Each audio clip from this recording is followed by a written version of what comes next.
मी मंजू भोसले सावंत मंजूस मेजवानीमध्ये पुन्हा एकदा तुमचे अगदी मनापासून स्वागत करते। रमजान सिरीज चालू केलेली आहे। रमजान सिरीजचा आज 6th डे आहे। तर आज आपण मिडल ईस्टचा एक डेझर्ट बघणार आहोत।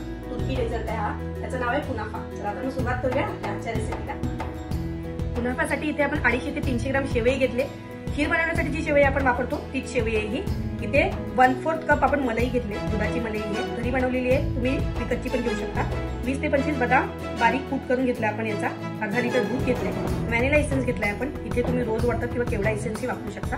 आपण 1/4 कप कॉर्नफ्लॉवर घेतले, 50 ते 60 ग्राम आपण मोझरेला चीज घेतले, 1 क्यूब अमूलचं प्रोसेस चीज आहे, 1/3 कप आपण इथे साखर घेतली आणि pinch of orange food colour आणि 1/3 कप आपण साजूक तूप घेतले। तुम्ही इथे अमूल जी शेवई आपण घेतली ती आपल्याला एकदम बारीक याचा चुरा करून घ्यायचा। बघू शकता तुम्ही बारीक असा आपण चुरा करून घेतलाय। आता इथे आपण तूप घेतले, त्या तुपामध्ये आपण 1 चिमूटभर ऑरेंज फूड कलर टाकून घेऊया। त्याने खूप चांगला कलर येतो आपल्या कुनाफाला आणि व्यवस्थित असं एकजीव करून घेऊया। व्यवस्थित असं एकजीव झालं, तुम्ही बघू शकता मस्त असा कलर आला। आता आपण हे जे बॅटर आहे हे आपण त्यामध्ये ऍड करून घेऊ।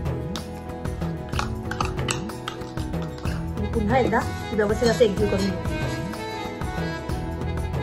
बघू शकता तुम्ही तूप आणि शेवई आपण सर्व मिश्रण एकजीव करून घेतले। याला वेट सँड सारखी अशी कन्सिस्टन्सी असायला हवी, म्हणजे ओली वाळू जशी असते तशी कन्सिस्टन्सी याला यायला हवी। आता आपण हे मिश्रण साईडला ठेवून देऊया। मी एक टोप घेतलाय, त्यामध्ये आपण 1/3 कप जे दूध आहे आपलं ते घालून घेऊया। इथे आपण जो 1/4 कप कॉर्नफ्लॉवर घेतला होता त्यामध्ये आपण थोडंसं जे उरलेलं दूध आहे ते घालून याचं स्लरी करून घेऊया।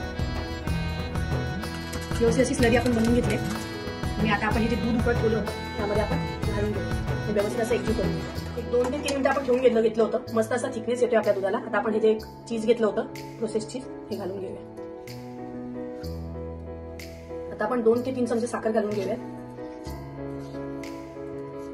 त्यानंतर ही जी आपण मलाई घेतली होती दुधाची ही घालून घेऊया आणि व्यवस्थित असं एकजीव करून घेऊया आणि थोडंसं मिश्रणाला थिकनेस येईपर्यंत त्याला आपण शिजवूया। एक 5 ते 7 मिनिटं झाले, मस्त असं बॅटर आपण शिजून घेतलंय। तुम्ही बघू शकता की मस्त अशी कन्सिस्टन्सी आली। आता आपण गॅस बंद करून हे 10 ते 15 मिनिटं थंड होण्यासाठी ठेवून देऊया आणि याला थिकनेस त्याचा वाढतो। बघू शकता मिश्रण आपलं गार झाले, किती घट्ट झाले ते। तर यामध्ये आपण 2 ते 3 थेंब व्हॅनिला एसेन्स घालून घेऊया आणि व्यवस्थित असं एकजीव करून घेऊया। बघू शकता एक केक टीन घेतलाय मी, त्याला मी तुपाने ग्रीसिंग करून घेतलंय। यामध्ये आता आपण जे शेवयांचं मिश्रण करून ठेवलं होतं त्याचा अर्धा भाग आपण घालून घेऊया।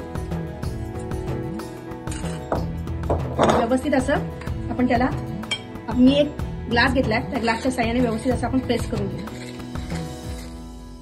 मी व्यवस्थित असं प्रेस करून घेतलं याला, तुम्ही बघू शकता, जेणेकरून केक सारखं ते असं घट्ट व्हावं। जे बॅटर आपण बनवून घेतलं होतं ते आता आपण हे जे आपलं शेवयाचं मिश्रण आहे त्यावरती घालून घेऊ। मधोमध घालायचं आपल्याला, कडा थोड्या हे ठेवायचे साईडने, हे व्यवस्थित असं पसरून घेऊया। बघू शकता तुम्ही कडेचा भाग मी मोकळा ठेवलाय आणि मिडलला स्प्रेड करून घेतले आपलं जे बॅटर होतं। आता आपण मोझरेला चीज घालून घेऊया आणि पुन्हा एकदा आपण शेवयाची लेअर टाकून घेऊया। चीजची लेअर घालून झाली। आता आपण परत एकदा जे शेवयाचं बॅटर राहिलं होतं ती लेअर घालून घेऊया आणि पुन्हा एकदा प्रेस करून घेऊया व्यवस्थित असं एकजीव करून। बघू शकता तुम्ही आपण दुसरी लेअर पण घालून घेतले, त्याला पण आपण हलकंसं प्रेस करून घेऊया।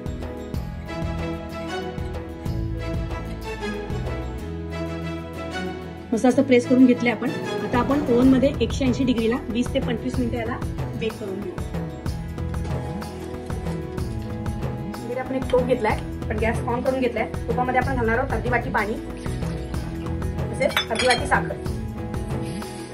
याचा आपण एक पाक नाही बनवायचा आपल्याला, घट्टसर असं याला एक जाडसर कन्सिस्टन्सी म्हणजे मठासारखी अशी तिखट कन्सिस्टन्सी येईपर्यंत आपल्याला मिक्स करून घ्यायचं। बघू शकता एक तरी पाक नाही करायचा आहे, फक्त थोडंसं घट्टसर होईपर्यंत ठेवायचं आहे। त्याच्यामध्ये मी 2 ते 3 थेंब लिंबाचा रस घालते, जेणेकरून साखर क्रिस्टलाइज होऊ नये, आणि 2 ते 3 थेंब व्हॅनिला एसेन्स। नंतर आपण गॅस बंद करून थंड होण्यासाठी ठेवून देऊ। 20 ते 25 मिनिटं झालेली आहे। आता आपण आपला कुनाफा काढून घेऊया आणि चेक करूया। वा, मस्त असा कलर आलाय त्याला, तुम्ही बघू शकता। आता आपण थोडा थंड होण्यासाठी ठेवू। हलकासा गार झालाय। आता याच्यावरती आपण जे शुगर सिरप केलं होतं, चाचणी करून घेतली होती, ती पण हलकीशी गरम असताना आपल्याला घालायची। मस्त असं कुनाफा आपला रेडी आहे. आम्ही डिमोल्ड करून घेतलाय, तुम्ही बघू शकता. तुम्हाला याचा जवळून टेक्स्चर दाखवतो. तुम्ही बघू शकता असं मस्त असं क्रिस्पीनेस आला याला आणि किती मस्त असा केक सारखा तो निघालाय. आता यावरती आपण याच्यावरती खरं म्हणजे पिस्ता टाकतात वरून. आता माझ्याकडे पिस्ता अवेलेबल नाहीये, सो मी